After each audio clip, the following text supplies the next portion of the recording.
আজকের সকাল মনে হচ্ছিল আকাশ ভেঙে বৃষ্টি পড়ছে। এত কাজ ছিল আমার, কোনো কিছুই হলো না।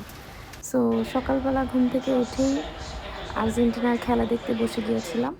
অ্যান্ড ফাইনালি আলহামদুলিল্লাহ আর্জেন্টিনা কোয়ার্টার ফাইনালে চলে গিয়েছে।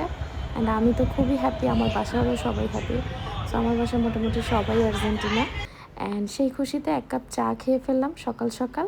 অ্যান্ড সকাল সকাল দেখি যে আর্সালানও উঠে গিয়েছে আর্জেন্টিনাকে চেয়ার আপ করতে। সো ভাবলাম যেহেতু সকালে উঠেই গিয়েছি, কেননা সুপারে নাস্তা করতে যাওয়া যাক। অ্যান্ড চলে গিয়েছিলাম সীমান্তর সাথে আমার প্রিয় সুপারে নাস্তা করার জন্য। সুপারের নাস্তার মধ্যে সবচাইতে আমার বেশি পছন্দ হচ্ছে এই তেল ছাড়া পরোটাটা, আর সাথে হচ্ছে এই বুটের ডাল।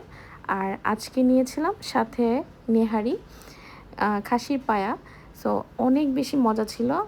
আর এটার সাথে একটু লেবু মিক্সড করে নিলে এটা খেতে খুবই মজা। অ্যান্ড সুপারের চা তো মিস করাই যাবে না, যদিও আমি সকালে এক কাপ চা খেয়েছি। বাসায় এসে একটু ঘর গোছালাম, দেন হচ্ছে শাওয়ার নিয়ে দেখলাম যে আম্মু আজকে খিচুড়ি রান্না করেছে। বৃষ্টি হলেই আম্মু প্রায় খিচুড়ি রান্না করে। অ্যান্ড এই যে আমি স্নুপির সাথে একটু দুষ্টামি করছিলাম। দেন সন্ধ্যার সময় আমি সবার জন্য চাউমিন রান্না করেছি, কারণ আমার হাতের এই চাউমিনটা সবাই পছন্দ করে। অ্যান্ড আর্জেন্টিনা জিতলে সবসময় আমাদের বাসায় একটা সেলিব্রেশন মোডে থাকে সবাই, খাওয়া দাওয়া গল্প সেগুলো চলতে থাকে। অ্যান্ড এই তো চাউমিন খাওয়ার পরে দেন আমি পুডিং বানালাম সবার জন্য। পুডিংটা শেখার পর থেকে আমি প্রায় রাতে এখন পুডিং বানাই।